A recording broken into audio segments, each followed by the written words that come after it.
जय माता दी। आप सभी को हरतालिका तीज की ढेर सारी शुभकामनाएं। आज की इस वीडियो में मैं आपको बताऊंगी साल 2021 में हरतालिका तीज का व्रत कब और किस दिन रखा जाएगा। दिन और दिनांक के साथ ही मैं आपको बताऊंगी पूजा के शुभ मुहूर्त के बारे में। इस दिन जो सुहागिन महिलाएं पहली बार व्रत रख रही हैं, उन्हें व्रत कब और कैसे खोलना चाहिए। इसके साथ ही मैं आपको बताऊंगी सूर्योदय और चंद्रोदय के समय के बारे में। आज की वीडियो शुरू करने से पहले आप सभी से अनुरोध है, कमेंट बॉक्स में जय माता दी जरूर लिखिएगा। तो आइए जानते हैं साल 2021 में पड़ने वाली हरतालिका तीज के बारे में। हरतालिका तीज का व्रत रखा जाएगा 9 सितंबर 2021 को गुरुवार के दिन। इसी दिन हरतालिका तीज है। इस दिन सुहागिन महिलाएं अपने अखंड सौभाग्य की कामना के लिए इस व्रत को रखती हैं। तो वहीं जो कुमारी कन्याएं हैं वो भी अच्छे जीवन साथी की कामना से इस व्रत को रख सकती हैं। कहा जाता है कि सबसे पहले मां पार्वती ने भगवान शिव को पति रूप में प्राप्त करने के लिए इस व्रत को सबसे पहले किया था। बात करते हैं तृतीया तिथि की। तो 9 सितंबर की सुबह 2:35 से तृतीया तिथि प्रारंभ हो रही है, जो कि समाप्त होगी 9 सितंबर की मध्यरात्रि 12:18 पर। जानते हैं सूर्योदय और सूर्यास्त के समय के बारे में। 9 सितंबर गुरुवार के दिन सूर्योदय का समय रहने वाला है सुबह 6:15। सूर्यास्त का समय रहेगा शाम 6:32 पर।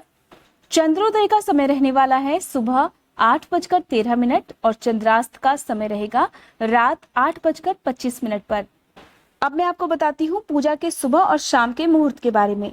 सुबह के समय पूजा का शुभ मुहूर्त रहने वाला है सुबह 6:04 से लेकर 8:34 तक।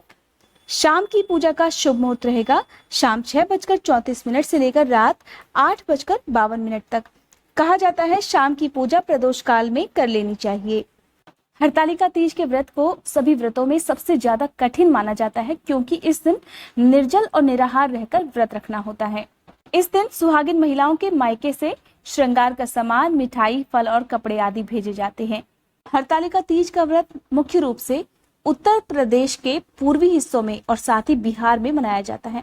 कहा जाता है ये व्रत करवा चौथ से भी ज्यादा कठिन होता है, क्योंकि करवा चौथ के दिन तो रात को चंद्र देवता की पूजा करके व्रत तोड़ दिया जाता है, लेकिन इस व्रत में पूरे दिन निर्जल और निराहार रहकर व्रत करके अगले दिन सुबह सूर्योदय के पूजन के बाद ही व्रत तोड़ा जाता है। इस व्रत में रेत और मिट्टी से भगवान गणेश, मां पार्वती और भगवान शिव की मूर्ति बनाकर उनकी पूजा की जाती है। आज के दिन मां पार्वती को सिंदूर लगाने के साथ साथ सुहाग की सभी सामग्री अर्पित करनी चाहिए। भगवान गणेश और भगवान शिव को भोग लगाना चाहिए। व्रत की कथा सुननी चाहिए। आरती करने के बाद क्षमा याचना करनी चाहिए। शाम के समय शुभ मुहूर्त में भी आपको इसी तरह से पूजा करनी है। शाम के समय भी आप व्रत की कथा जरूर सुने और व्रत खोलते समय अगले दिन भी व्रत की कथा आपको जरूर सुननी चाहिए। आज के दिन सुहागिन महिलाओं को अपनी घर की किसी सुहागिन महिला को, चाहे आप अपनी सासू माँ को या परिवार की किसी भी सुहागिन महिला को श्रृंगार के रूप में बायना दे सकती हैं। आप इस बायने में श्रृंगार की सभी सामग्री रखें। वस्त्र, आभूषण या जो भी आपकी श्रद्धा है उसके अनुसार सामग्री रखने के बाद उनके चरण छूकर आशीर्वाद ले सकती हैं। कहा जाता है आज के दिन आपको अपने पति के साथ साथ अपने घर के सभी सदस्यों का सम्मान करना चाहिए। पति के पैर छूकर उनका भी आशीर्वाद प्राप्त करना चाहिए। व्रत के अगले दिन शुद्ध सात्विक चीजों का भोग लगाना चाहिए और फिर व्रत खोलना चाहिए। व्रत के समय जो भी पूजन सामग्री या पूजा पाठ के समय जो भी सामग्री आपने प्रयोग की है या जो भी श्रृंगार की सामग्री आपने मां पार्वती को अर्पित की है, चाहे तो आप उसे खुद भी प्रयोग कर सकते हैं या फिर आप किसी को दान स्वरूप दे सकते हैं। इसके साथ ही जो भी मूर्तियां आपने बनाई है उनका विसर्जन बहते जल में कर देना चाहिए, या आप चाहे तो किसी पेड़ के नीचे रख सकते हैं। अगर आपने रेत और मिट्टी से ये प्रतिमाएं बनाई है तो आप अपने घर के गमले में भी इनका विसर्जन कर सकते हैं। ये थी आज की वीडियो। उम्मीद करती हूँ ये जानकारी आपको पसंद आई होगी।